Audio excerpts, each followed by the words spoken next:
Come by yourselves to an out-of-the-way place and rest a while.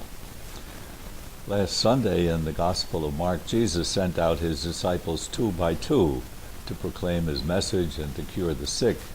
Today's reading from Mark's Gospel describes their return. They're enthused by what they've experienced. They've done very well, and they're ready to go out again. But Jesus tells them, come by yourselves and rest a while. Now their plans don't turn out very well, the Gospel says. They go off to a deserted place and crowds want to see Jesus, so it's a failed vacation. But now, I think if you tend to think of Jesus as a hard boss, a relentless driver, remember this Gospel. Instead of sending his disciples out again, he tells them to rest a while. Probably the last thing they want to hear, but what they need to do. Come apart and rest a while.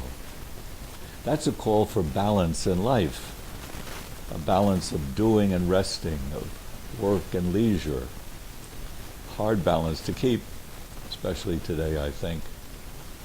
Our world never seems to sleep. Our cell phones never stop. Our businesses, our work go on day and night, 7 days a week. We're a driven society. We seem to have lost the rhythm of sleep, of meals, of quiet reflection, of prayer, of resting a while. Even the way we play seems to be over-organized and frenetic. We don't seem to be able to rest a while. Sometimes the business world creates this imbalance. Some people have jobs that are too demanding, non-stop. Sometimes we ourselves create the imbalance. We want too much.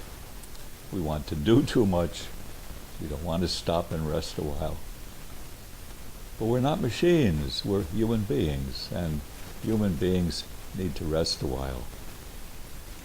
We need to remember God's presence, God guiding and sustaining us.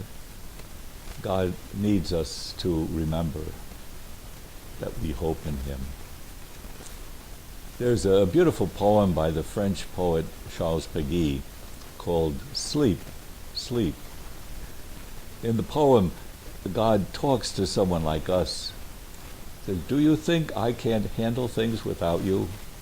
God says, go to sleep, get some rest. Here's some of the poem. Human wisdom says, don't put off until tomorrow what you can do the very same day.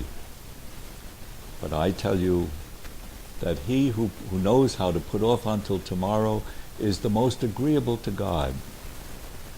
He who sleeps like a child is also he who sleeps like my darling hope. And I tell you, put off until tomorrow those worries, those troubles that are gnawing at you today.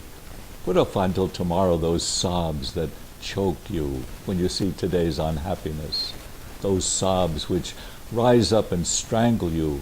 Put off until tomorrow those tears that fill your eyes and your head, flooding you, rolling down your cheeks, those tears which stream down your cheeks, because between now and tomorrow, maybe I, your God, will have passed by your way. Human wisdom says, woe to the one who puts off what he has to do until tomorrow. But I say, blessed. Blessed is the one who puts off what he has to do until tomorrow. Blessed is the one who puts it off. That's to say, blessed is the one who hopes and who sleeps. Now, the poem is not advocating procrastination. It's not saying don't face reality. No. It's saying believe that God's with you, guiding, sustaining you. You don't have to do it all yourself. Going back to our reading for today, the disciples are overwhelmed by the crowds that descend on them in this deserted place. What are we going to do next, they say. Our gospel next Sunday tells us what God does. He feeds the multitude, and they don't have to do anything.